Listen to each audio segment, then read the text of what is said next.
Welcome to Guerrilla Sports Off Court. I am your host for tonight's post-game live reaction following a win at home for the Denver Nuggets against the Charlotte Hornets, and this is presented by Trusted American Mortgage. Trusted American salary-based mortgage consultants want to help you get into a better interest rate and lower your monthly payments. So head to trustedamerican.com to see how they can help you save some money today.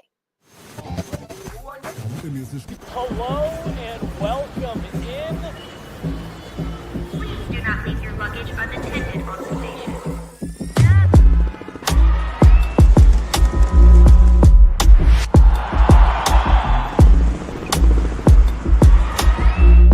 Welcome to the show.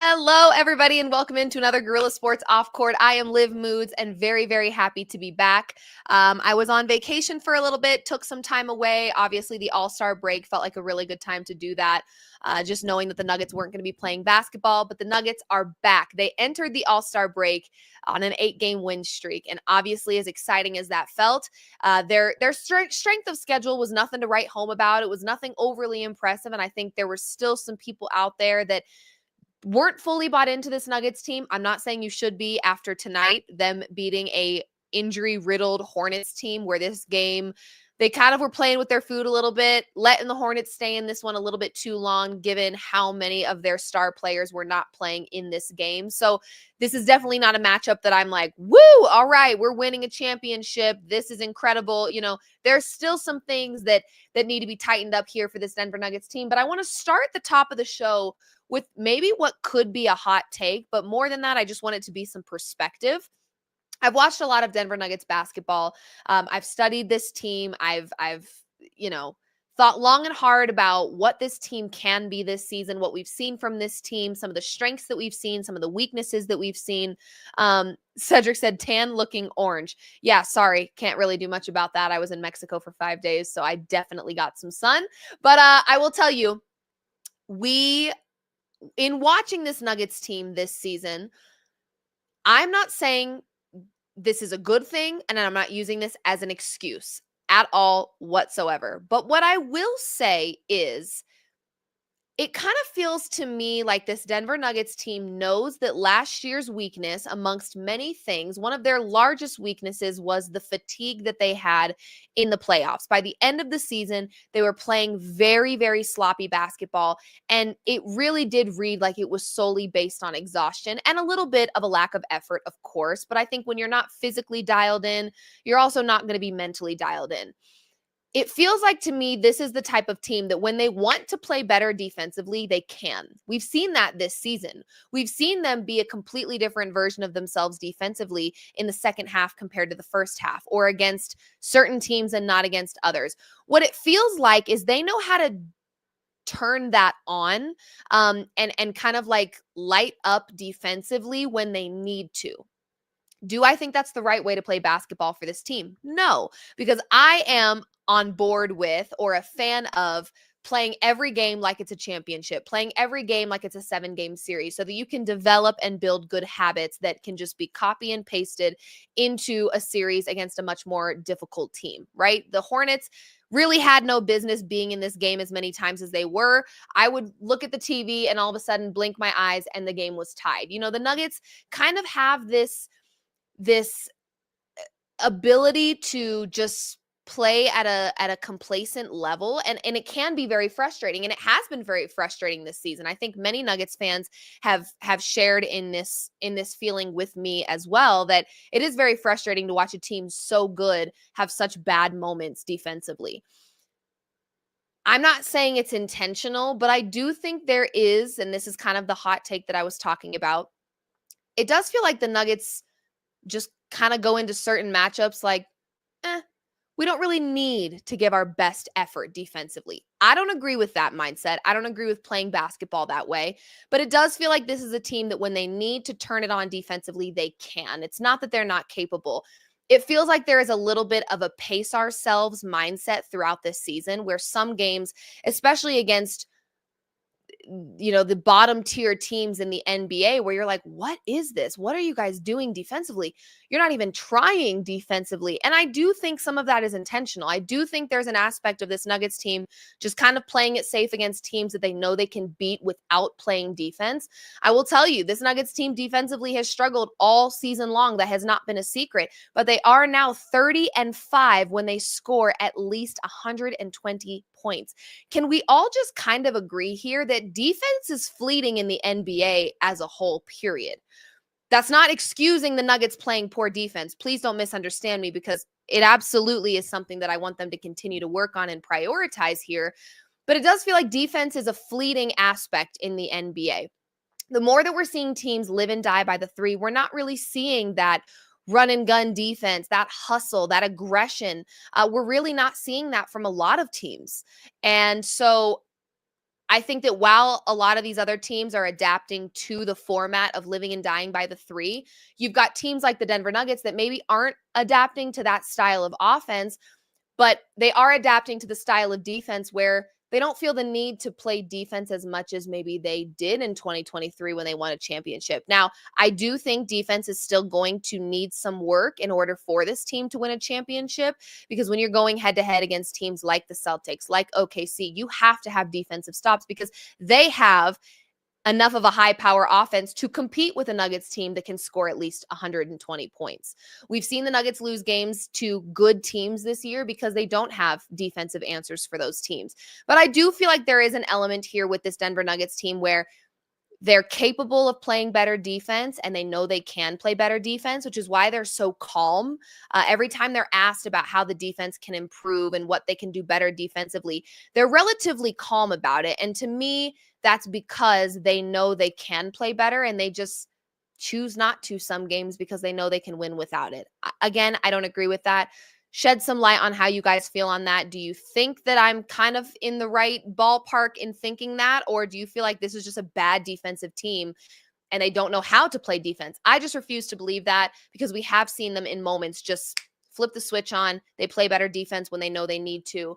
Again, I don't agree with that. You want to play hard defensively every single game in order to solidify your identity defensively, especially as these games start getting a little tougher and the schedule starts getting a little bit more difficult. But I do think that when they need to have good defense, they can and they will. They just kind of feel like they're pacing themselves a little bit, knowing that one of their biggest roadblocks last season was their fatigue towards the end of the season. So, and I also don't think enough people are talking about the fact that this Nuggets team has been riddled with injuries. It's not an excuse. I'm not excusing their losses, saying that they had a lot of injured players, but they have had a lot of injuries that I don't think nearly enough people are talking about. And they're still not the number 3 seed in the Western Conference. They are now officially the number 2 seed in the Western Conference. The Grizzlies took an L to the Indiana Pacers tonight. The Nuggets won against the Charlotte Hornets. That now makes the Denver Nuggets the number 2 seed in the Western Conference. And damn it, we are not talking about this team enough, considering how injury riddled they have been and the fact that they are still the number 2 seed in a Western Conference that is exceptionally, exceptionally competitive. So, defense, yes, still something that I want to see improvement on, but you have to feel pretty good about the fact that when this Nuggets team is scoring 125 or 120 points at minimum, they are 30-5 now on their season. 120 points seems to be pretty easy for this Nuggets team to manage right now. They are incredible in the paint.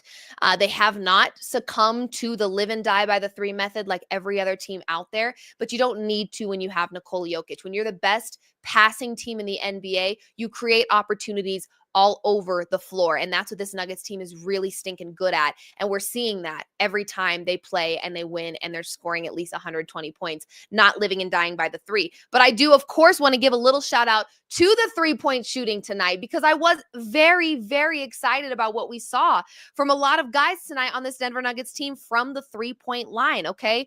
Aaron Gordon, 1 of 2. MPJ, not a great game by MPJ. Matter of fact, there were a couple moments in there where I was like, let's get him on the bench for a second. I don't think it's his night. He's not in rhythm. He's not in groove.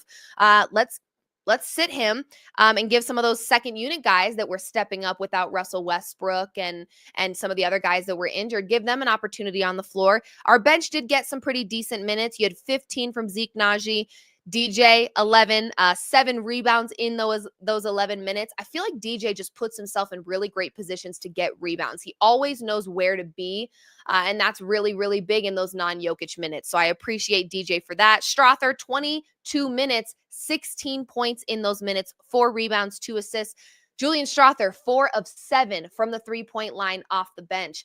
I got to tell you, you guys, this Nuggets team creating opportunities offensively without living and dying by the three has been such a smart offensive method. And I want to give kudos to Coach Malone for not succumbing to the live and die by the three method that every other team has succumbed to, because it has allowed this Nuggets team to get really good at the game that they play, the style of basketball that they know how to play.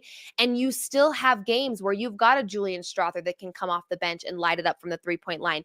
You've got a Jamal Murray. Hello, Jamal Murray, 34 points, 7 of 10 from the three-point line. You already know I had to get on Twitter and talk a little bit of trash to the Lakers fans who are probably anxiously awaiting the game on Saturday. And of course, they were like, we don't care about you right now. We're not worried about you. Of course, you're already doing this. I absolutely am already doing this because I have a feeling had Jamal Murray had 10 points, it would have been Lakers fans that were getting loud on Twitter explaining their excitement for Saturday's game. It would have been Lakers fans had they acquired Luka Doncic, and that would have been a very seamless transition for Luka that would have been in my mentions tonight, already talking their trash ahead of Saturday. The reason they're quiet, the reason they don't want to talk now is because they don't feel confident, and the Nuggets are starting to feel that way right now. So, feeling excited about what we saw from Jamal Murray, absolutely, especially from the three-point line, knowing that the next team that they're playing on Saturday at home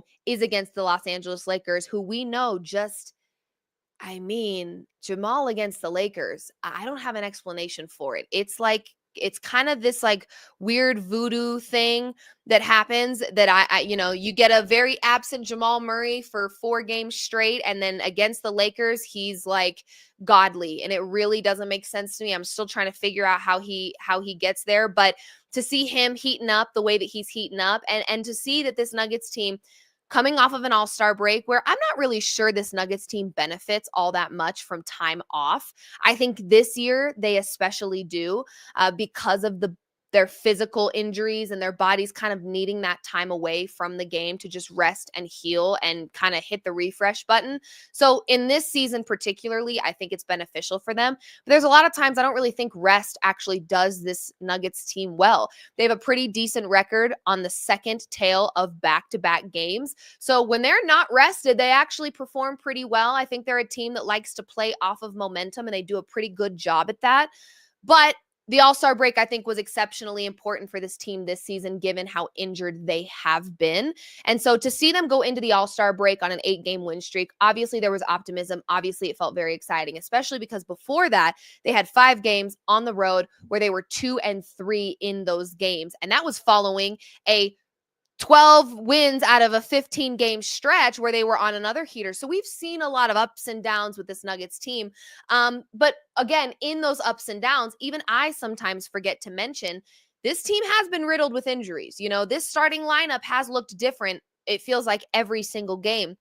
That's not easy to navigate through as a team when you're trying to build chemistry with new guys, when you're trying to get your second unit guys on the same page as your starters, but the starters look different every single night. So I didn't give this Nuggets team enough credit for being a high-seeded team in a very tough Western Conference, still winning basketball games and being riddled with injuries night after night after night. So All-Star break, I think, was ultimately really good for them. It came at a really good time. You know, we had just heard about Peyton Watson being injured. He still is out, but I think when you know you've got that extra week where you're not missing a whole lot and you could really, truly rest and rehab, I think it's a really good position for this Nuggets team to be in. Now, I understand. It was the Charlotte Hornets. They were playing with their food a little bit. But I do feel like in so many ways, this Nuggets team was coasting in this game a little bit, getting back into the swing of things. We got to see Russell Westbrook again after some time away. So for them, this was kind of like a dip your toes in. Let's get back into our swing of things here.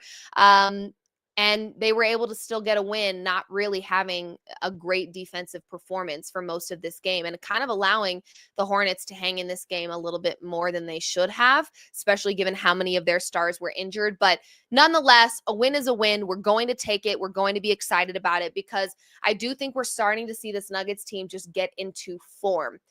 Most importantly, we're seeing who I believe is kind of the determining factor on the success of this Nuggets team. I'm talking long haul success. I'm talking winning another championship, and that's Jamal Murray. Okay. It's very interesting to me when I watch Jamal Murray play, and I occasionally will get people that are like, Liv, do you regret how hard you were on Jamal? No. I'm actually really happy I was hard on Jamal. I'm really happy that I wasn't okay with what he was giving us at the beginning of the season. I'm really happy that as a true diehard Denver Nuggets fan, I wasn't like, that wasn't acceptable to me. His performances weren't acceptable to me. They just weren't, because I know what he can be. I know what he can do. And tonight was a perfect example of that. 7 of 10 from 3, 34 points. He was the leading scorer, not in the game, because Bridges had 36. We could not stop him from the 3-point line. My God, I was starting to get a little frustrated by that. But you do have a Jamal Murray finding that groove, man. I always say groove. I use the word groove because there's a certain aura that Jamal Murray possesses when he is on, and it does feel unstoppable. It's probably the way Lakers fans feel every time the Denver Nuggets play the Lakers, because Jamal Murray has that groove that just is like, who is this guy? What on earth? And we're starting to see that happen a little bit more now. So I'm really not mad about being tough on Jamal. I don't apologize for it. I don't take it back, not for 1 second. If you came to this show for that, you're not going to get it from me, because I was upset with Jamal. I was hard on Jamal. I was saying it with my chest because I knew what he could be and what the Nuggets deserved from him. And it's what we're seeing now. 34 points for him, 1 rebound, 4 assists. He doesn't really need to facilitate as much when he is primarily scoring and not really missing. He was 12 of 18 from the field. Like I said, 7 of 10 from 3. We saw some of those turnovers tighten up a little bit. He had 2 himself, 2 for Jokic, 1 from MPJ, 5 from Westbrook. I expected Westbrook to have some turnovers in this game. We know he actually has turnovers, even when he's been playing and been healthy. Some of that to me is Russ plays a lot like Jokic, and if you're not paying attention and if you're not looking alive, you're going to miss it. And so some of it is just a miscommunication. Others is just the pace at which Russell Westbrook plays, that it can be a little shifty and it can be a little sloppy at times, but I did expect that given how long it's been since we've seen him on the floor. Gotta tell you, I'm just happy to have him back. Russell Westbrook tonight, 8 points, 3 rebounds, 7 assists. He was 1 of 4 from the 3-point line. 5 turnovers. Like I said, that was probably what stood out to me the most about his return. I didn't expect him to come out tonight and have a 30-point performance or a triple-double. It's going to take a second when you've got a hamstring injury and you're taking care of that for some time while your team is simultaneously finding their own rhythm with that second unit. It really is, my expectations weren't that he was going to come out and just be like, woo, right from jump. I really wasn't expecting that. So was kind of expecting a slower start and kind of getting him back into this system a little bit. Anyway, not super surprised that it wasn't the best performance by Russell Westbrook tonight. Again, I think those turnovers are kind of the biggest thing with Russ that I think can make him go from hero to zero. The turnovers can be costly, especially against really great teams. So that would be something that I would want him to work on a little bit. But we've seen this before with Russell Westbrook, even just this season, where there's turnovers here, there, whatever. But we also know the impact. We also know that 1-2 punch in Nikola Jokic and Russell Westbrook is something that the more we see them back on the floor together, it's just going to be something that continues to elevate this team. Sometimes when you have players that come back from injury, you worry, is this going to throw things off because they've been finding continuity without him? Russell Westbrook, to me, is one of those guys, especially in this system with this Denver Nuggets team. You plug him back in, it's always going to be an advantage, and it's always going to be a positive thing for the Denver Nuggets. So I definitely don't worry about that at all whatsoever. I feel like Russell Westbrook is the type of guy that at any given moment, he can turn it on. Him and Jokic can find each other on the floor and magic can happen. So let's get into some of these comments really quickly here. Let's see what we've got. Okay, let me read some of these comments. Jamal and AG were ready to go, so that's a good sign. Yeah, really great sign, right? I mean, there's been some injuries, and I also know ahead of this matchup, Jamal and AG were both probable, but were both dealing with injuries themselves. So wasn't sure what we were going to get. I actually did say on my show earlier today that I did not think we were going to get a super great game from Michael Porter Jr., and I actually had my eyes on CB instead. CB, only 10 points in this one, 2 rebounds, 2 assists, 1 steal. I say only because we've seen him.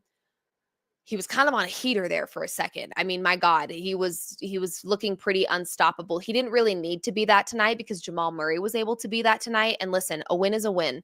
It's a team sport. I don't need CB averaging 25 points a night when you have an AG and a Jamal that are ready to go and are doing what they're doing. You don't need CB to be that guy, right? Aaron Gordon tonight, 18 points, 7 rebounds, 2 assists. Got to say, love having him back. No turnovers for him, no personal fouls. Really, really loved what we saw from Aaron Gordon. We know even him and Jokic as a 1-2 punch is magic when it needs to be. So that's what I think. One thing I wanted to bring up really quick, let me actually just let you guys know, we will have some post-game presser clips that I will run during the show tonight. And then we will also have you covered on all things Lakers game on Saturday. We will have Brandon Cristal at the game getting us some content.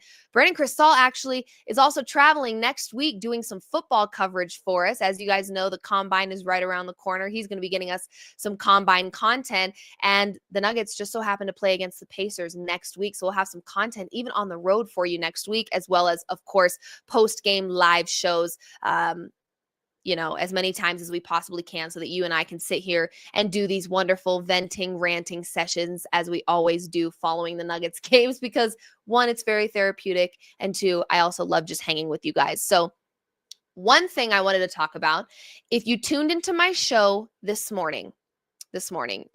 afternoon, you saw me talking very passionately about MVP and how I think it is absolutely bogus and laughable even that SGA is a -400 favorite to win MVP. I still think it's comical. I still think it's absurd, wildly absurd, because if you don't know anything about sportsbook odds, that's implying that SGA, if it ended right now, it wasn't even close. And that is bogus, okay?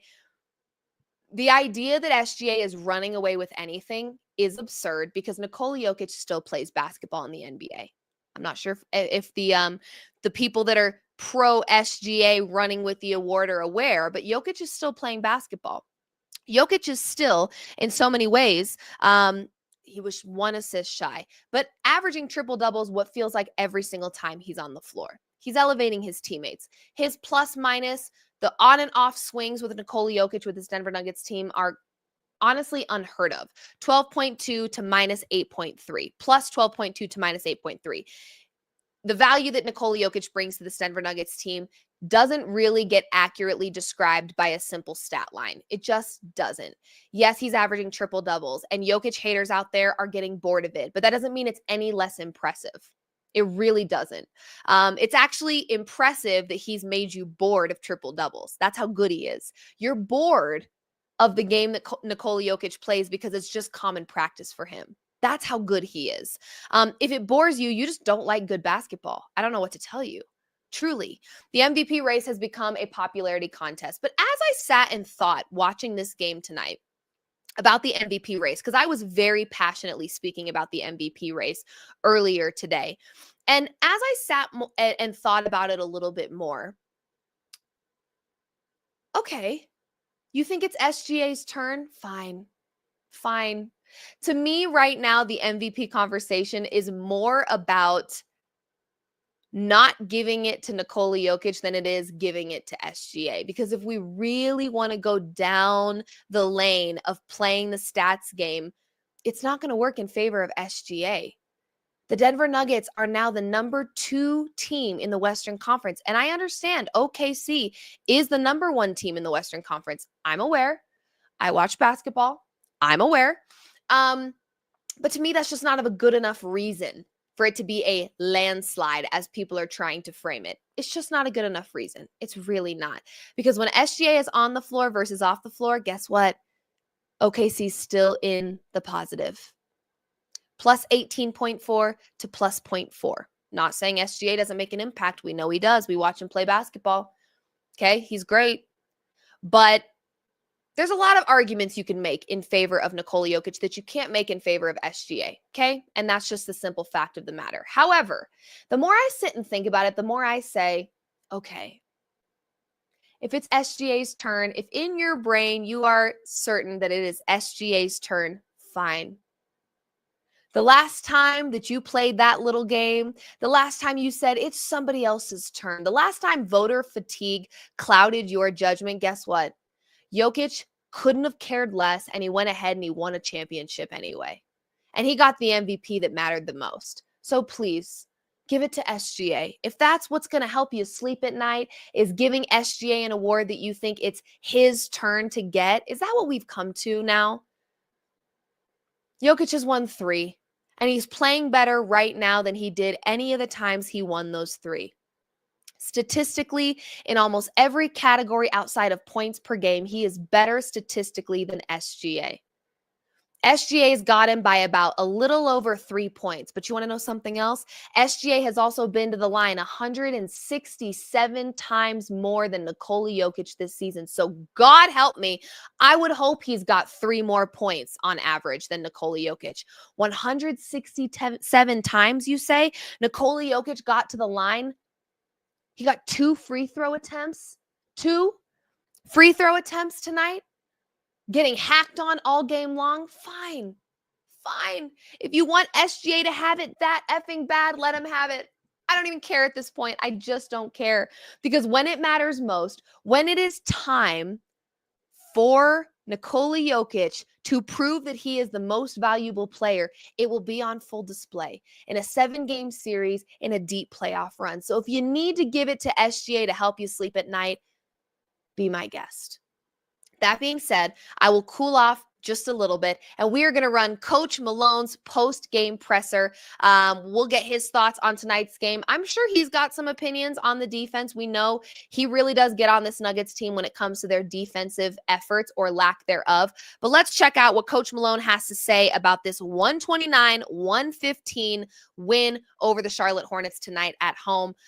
Let's check it out. It beats the alternative. And that's what it means. I mean, I'd much rather win 9 in a row than lose 9 in a row, and this is coming off of a 3-game losing streak. So, now I don't know what it says about us. I don't think we played great tonight. I thought our defense was absent for 3 quarters. But we did enough. I thought the group to start the 4th quarter was terrific. I think they started off on a 13-2 run. But as far as a 9-game win streak, this time of year, it's really important to stack wins. That's the most important thing. Whether you played great, you didn't play great, we won. And there's a lot to clean up. Defense through 3 quarters was nowhere close to being where it needs to be, but we were able to pull it out. And so now we know we have our schedule coming up is a bear, and we'll take it 1 game at a time.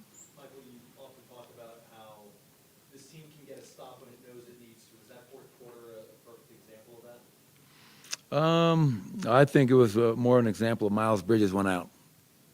I mean, that guy dominated us in the 3rd quarter. He did not feel us at all.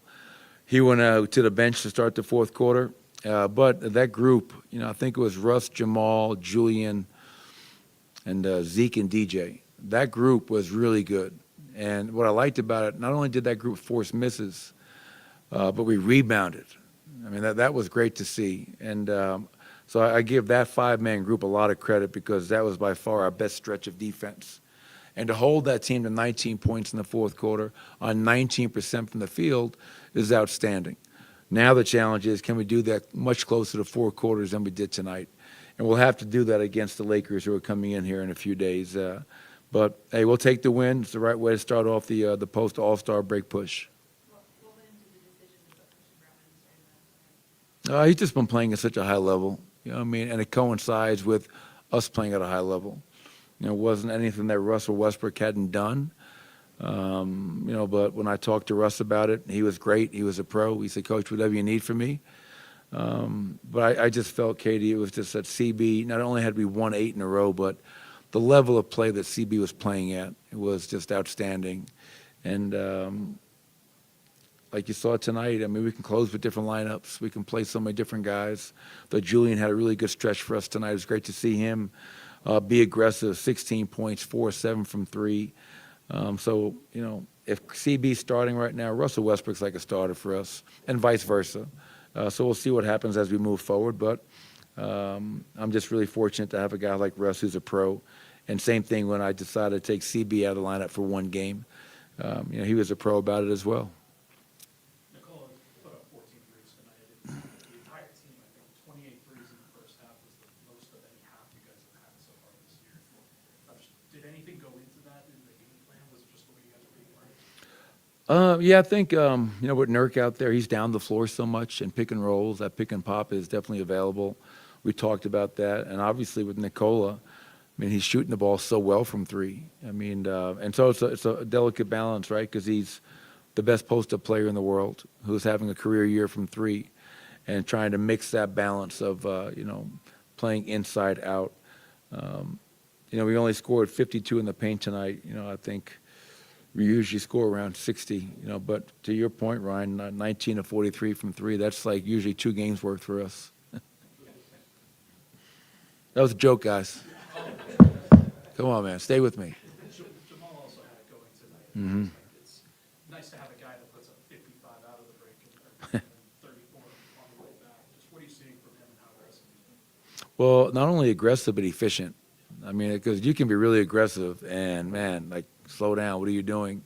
But for him to go, 12 of 18, 7 of 10 from 3. And he got off to a great start in that first quarter, and he maintained that throughout the whole night. So 34 points for him. Nikola, 29 and 17 and 9. Aaron Gordon, 18 and 7. I mean, so we got contributions from a lot of guys.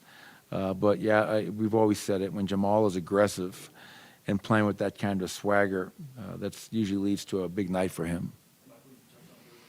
How beneficial do you think that break was for him? Felt like he was playing a little more power around the rim, I guess? Yeah, he was definitely a man around the rim, you know, being forceful, playing to the rim. I think the break was, you know, obviously great for everybody. Obviously, you know, Michael Porter, prior to getting hurt before the break, he was playing at an extremely high level, and he had some good looks tonight that just didn't go down, but he rebounded. That's what I was proud about. Like, don't allow not making shots to affect other aspects of your game. So you go 2-11 from the field, but you get us 11 boards, 5 offensive, 3 assists. So, yeah, it was a well-needed break. Now 26 games to go. I believe Memphis lost tonight, so we're currently in second place. And, you know, the standings are going to be probably changing every single day as we move forward. But we just have to worry about us and control our own destiny and take this thing one game at a time. Being the 2 seed, what's the balance look like this year for trying to get that higher seed and also making sure you have energy, I guess, for the playoffs? Yeah, I mean, no matter who you play in the West, man, it's going to be a dogfight. Think about the teams that are like outside the plane right now. I mean, the East, I think, has what, 6 teams that are above 500. The West currently has, I think, 10. There's no like, let's get this seed so we can play this team. Okay, careful what you wish for. So we'll continue to go about our business, you know, but we're not going to try to win the battle and wind up losing the war. We got to be smart about that as we approach these final games and make sure that we have enough in the tank for a deep run, hopefully. Thank you, Coach. Appreciate everybody. I absolutely loved that little mic drop there by Coach Malone. What did he say? Let's not win the battle and then lose the war. I love that, actually. I will say, I do think that's something that can be frustrating for me when, I get on Twitter or I get on social media or I'm on a show and I get excited about the Nuggets on an 8-game win streak. And the first thing out of people's mouths is, well, who were they playing? Are you kidding me? One game at a time. At this point, it genuinely doesn't matter. I would love to see this Nuggets team finding and forming good habits so that because they are a smart enough basketball team to copy and paste those good habits into any 7-game series against any team. I can tell you right now, I do think the Denver Nuggets have a lot of advantages over OKC, despite OKC being as many games ahead of the Nuggets as they are in the Western Conference right now. I don't have a ton of faith in OKC making it all the way to the finals. I think that their size is going to get in their way. I think that there's a lot of ways that the Denver Nuggets actually outmatch OKC. So to Coach Malone's point, the Western Conference as a whole is a bloodbath. You could play a 6 seed and still lose because it is that competitive. And so I think it's important that this Nuggets team takes it one game at a time. And really that's what was so special about their 2023 championship run was their ability to just stay in their lane, focus on themselves, block out the outside noise. They had national media heads paying them no attention, giving them no credit, giving them no kudos. Jokic was snubbed of an MVP, and they just simply didn't care because they had bigger and better things in mind. They had a goal in mind, and they stayed focused until they reached that. And it just does feel like right now this Nuggets team is truly locking in on the things that they need to be better at. They're playing into their strengths. They're trying to work through their weaknesses. I think even having a guy like Zeke Naji that's usable, that can get on the floor and play valuable minutes and have big time plays, is huge for this Nuggets team. The second unit being able to step up. You kind of look at the positives and the negatives here. It hasn't been great how many injuries that this Nuggets team has had to deal with this season. But the positive of that is that our second unit has been able to get some valuable minutes under their belt. And we're starting to see that you can utilize a Jalen Pickett. You can utilize a Zeke Naji. Julian Strawther can get you points off the bench because he gets hot from the 3-point line. So a lot of things working in favor of the Denver Nuggets right now. And I just think if they can maintain that selfless style of basketball where you've got a Russell Westbrook that's like, coach, you guys are on a heater right now. While I was out, you were on a heater. Bench me, start me, I don't care. Now, if you start seeing a trend where the more Russell Westbrook is on the bench, the more it's hurting this team, I would hope and pray that Coach Malone can make that decision and say, hey, now we've got to make some changes again. I do want to give credit to Coach Malone and say that I do feel like he's adapting very well this season to the different curveballs that have been thrown. I think he's been a little more strategic with his rotations. I think he's getting a little bit more creative with his rotations, and it is paying off for this Nuggets team. So that has been something that I've been very excited to see with how he's using the talent on this roster, because there's plenty of it. And I think when Nuggets fans were concerned about the lack of depth or, needing to get more guys in the second unit that can score points, it really wasn't about that. It was, how do you use the guys that we have? Clearly, Calvin Booth was holding on to Zeke Naji for a reason. We need to be able to see what that reason was. And we're finally starting to see that. And it does feel like it's a really great position for this Nuggets team to be in, because it does kind of broaden the spectrum of what they're capable of when you have a second unit that you're actually getting valuable minutes out of, and you're actually seeing what they're capable of, and you're playing to their strengths. We do have a super chat here from Cedric, so let's get to that. Forget 1 seed Liv. We just need Yoke, the real MVP. Yeah, listen, at the end of the day, I have said time and time again, I believe SGA will win MVP. Do I think he should? There's a lot of season left. Let me put it that way. There's still quite a bit of season left. So I'm not going to make a stance on who I think should win it by the end of it all. Right now, do I think that SGA should be a minus 400 favorite? Absolutely not. Absolutely not. That is absurd. And you know what I think is so beautiful and brilliant about Nikola Jokic? He doesn't care either way. He does not care. He does not care. When he got snubbed out of MVP because we were doing the same thing we're doing now, and we want to see somebody else get it, guess what? In order to get it, you got to earn it. I'm not saying SGA hasn't earned it, but what I am saying is the race should still be pretty tight, in my opinion. And if it gets down to the wire and we're looking at stats and we're going stat for stat here and Jokic is better, then sorry. To me, it's a no-brainer who should win MVP at that point. But the beauty of it all is that Jokic doesn't care either way. He really doesn't. I think at the end of the day, I actually loved hearing some of his comments following the All-Star game. And his focus is winning another championship. And I think it's always his focus, but to hear him verbally say that is a really great thing because Jokic is pretty just even keel. We don't get a lot out of him. And I think that's something that frustrates a lot of people about Jokic is just like his lack of emotion, which okay, that's pretty much Nikola Jokic in a nutshell. If you've been watching him or you've, followed his personality at all in his time in the NBA, he really just is that way, period. I think that's just who he is, truly. So I think it bothers people that he's not like talking trash in people's faces. He's very calm, cool, and collected about a lot of different things. But I do think he is more focused on winning another championship with this team, helping Russ get a championship in Denver. And I think that's the consensus across the board. Personal stats, I don't think matter as much, but winning basketball games is really what this team cares about. If Russell Westbrook has to come off the bench and that seems to be the recipe for success, then that's what he's going to do. And he seems to be okay with that. Aaron Gordon also vocalized the same thing. Christian Brown has also vocalized the same thing. So the more selfless basketball this team can play, and the more they can truly just block out the noise. Who cares about MVP? Who cares about strength of schedule? Take it game by game, get the wins that you can get, and continue to build and form those good habits because this is a very, very smart and talented basketball team. And I just don't have many doubts when it comes to what they're capable of in a 7-game series against anybody. I don't have many doubts about it. So that's how I feel. And I feel very strongly about it. I did sprinkle on the Denver Nuggets to win it all. I don't know what value I grabbed it at. I could probably pull it up. And I'll pull it up while we listen to Julian Strawther. We have Julian Strawther's post-game presser. Let's take a listen to see what he's got to say about his fantastic performance. I read you guys his stat lines a little bit earlier, but just as a reminder, the Nuggets won 129-115 against the Charlotte Hornets. The Nuggets playing at home. Strawther, 16 points, 4 rebounds, 2 assists. He was 4 of 7 from the three-point line. So let's check out what Julian Strawther has to say after his performance and the Denver Nuggets win. Let's check it out.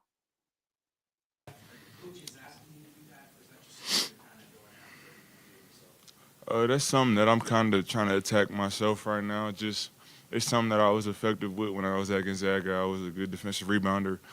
But when you playing with guys like Yoke and them, there's not usually too many defensive rebounds to go around. So I just been focused on trying to box out and stuff, but I think I'm finna attack the ball more.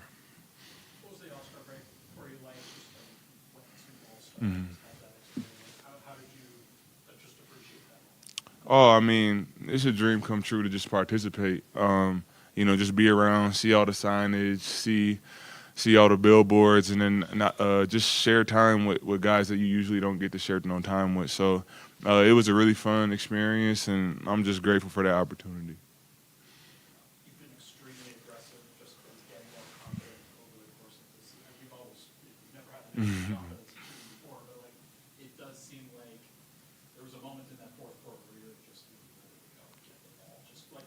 How are you feeling right now with your shot? I always carry immense confidence, like you said, but just trying to find more ways to just bring life to this team and just make an impact on the game. So when I'm out there timid and passing up shots or in my head too much, that's usually when mistakes are made. So if I could just go out there, just play my game, and my teammates and coaches are allowing me to do that, so it's been helping me.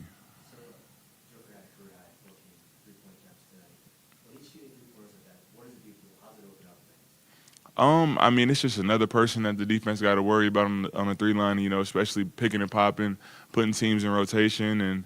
And, like we say it every day, the best player in the world. So, just attracting that attention on the 3-point line, opening up driving lanes and cuts for other guys.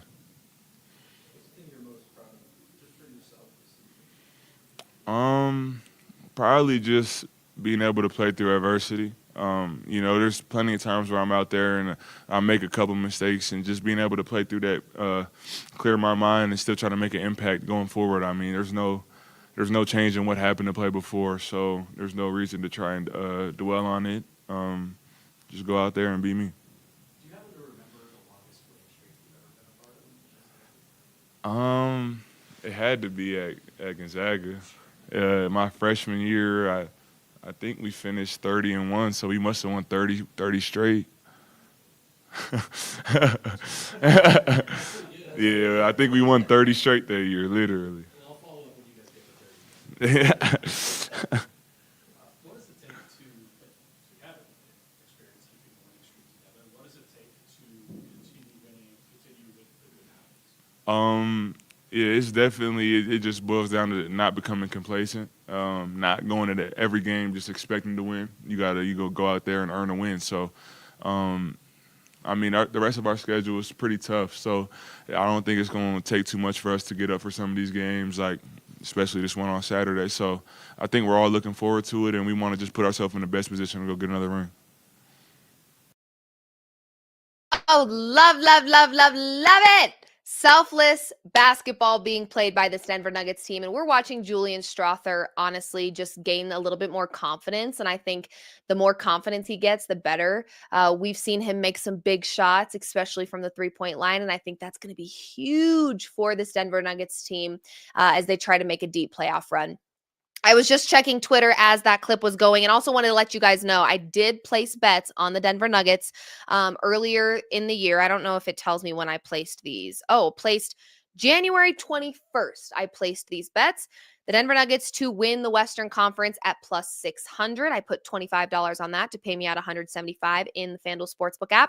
And then I also placed $25 on them to win it all at plus 1,600. That'll pay me out $425. So, I have a lot of faith in this team. Believe it or not, I understand that the Nuggets are still 8 games behind OKC. I will also tell you that at the end of the day, just because you're the number 1 seed in your conference doesn't mean you win it all. Like Coach Malone said, the Western Conference is a bloodbath. There is a chance that despite OKC running with the number 1 seed in the Western Conference, that they could be a first-round exit.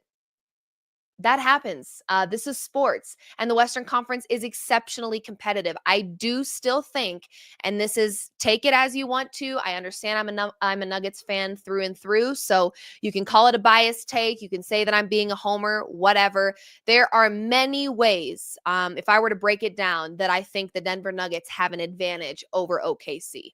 As good as OKC is, I do think there are ways that if the Denver Nuggets play their style of basketball and they play it the right way, which I believe they're absolutely capable of, they are better than OKC in a few different ways. We actually saw them compete just fine with OKC earlier in the season without Jamal Murray and with a Russell Westbrook. They won that game. We've also seen them lose against OKC. There will be, in the month of March, back-to-back games played in OKC for this Denver Nuggets team, and that will be a test. That will be the MVP is going head-to-head and battling it out. The number 1 seed, hopefully the Nuggets are still the number 2 seed at that point, and that'll be a very interesting matchup because I do think, like I said, in so many ways, the Nuggets do have advantages over OKC. It's hard to talk about that for some people because OKC is so hot right now. But just because you're the hottest team in the Western Conference doesn't mean that you're going to win the championship. It is a very long season, and the playoffs are also very tough. And I think one thing that I also love to talk about when it comes to a deep playoff run or a 7-game series or winning a championship is that veteran presence matters. Being there and having done that also matters. We saw OKC as the number 1 seed last season that could not compete against the Dallas Mavericks. Then the Dallas Mavericks went to the finals and could not compete with the Celtics. So there's levels to this. And as hot as OKC is and the fact that they are 8 games ahead of the Denver Nuggets, at the end of the day, when it comes to a championship that we're talking about, that only matters so much. And the Denver Nuggets just need to be focused on themselves. They need to just block out the noise, Don't worry about what the haters have to say. Don't worry about the MVP race, which the beauty of it is that Nikola Jokic doesn't worry about that. I think we as Nuggets fans worry about it more than he does because we just want to see respect being put on this man's name and him get the respect that he so greatly deserves. But if this is another year where it's somebody else's turn to get MVP because the voter fatigue has just taken over people and it's about to put them out, then give it to SGA. All right, he's playing at a very high level. I'm not going to lose sleep over it. But I think Nikola Jokic is the type of player that cares a little bit more about other and bigger and better things. And the MVP award is just another award for him.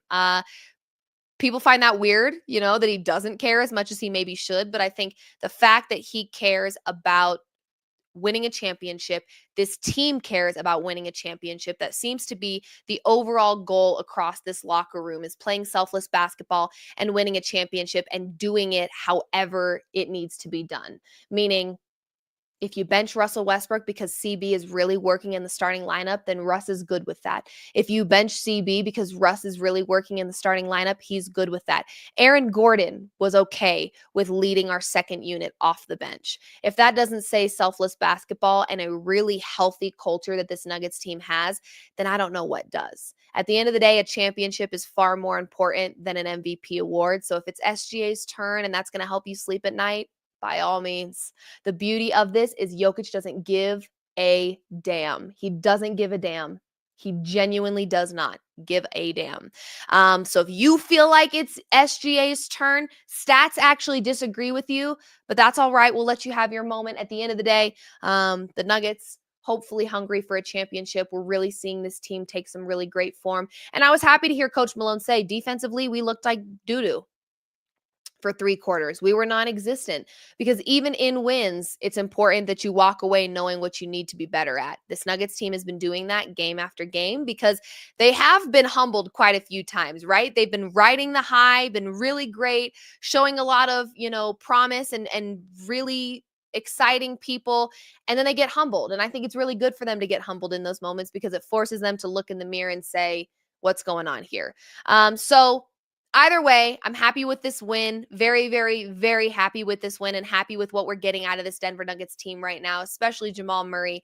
Looking forward to seeing Jamal Murray in his Lakers mode because I don't know what he's sipping on ahead of those games, but he is just different against the Lakers. And we're already seeing him kind of get into that form now, getting locked in, getting that swag and that aura about him. And that's a really, really exciting position to be in if you're a Denver Nuggets fan, because I truly believe if Jamal Murray is on, this Nuggets team is more than capable of winning another championship. Does the defense still need work? Yes, absolutely. Do I think they're capable of getting the defense where it needs to be to win a championship? Yes, absolutely. So looking forward to chatting with you guys again following the Lakers game on Saturday. I will be doing another post-game live reaction right here from my home studio.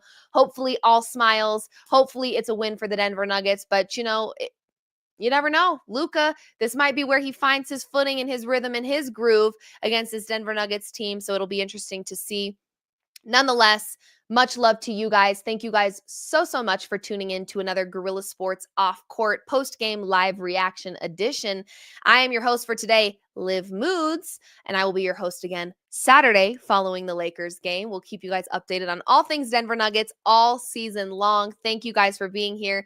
And this is presented by Trusted American Mortgage. Trusted American salary-based mortgage consultants want to help you save some money, get you a better interest rate, lower your monthly payments. So just head to trustedamerican.com to see how they can help you save some money today. Thanks again. Go Denver Nuggets, and we'll talk to you guys very, very soon.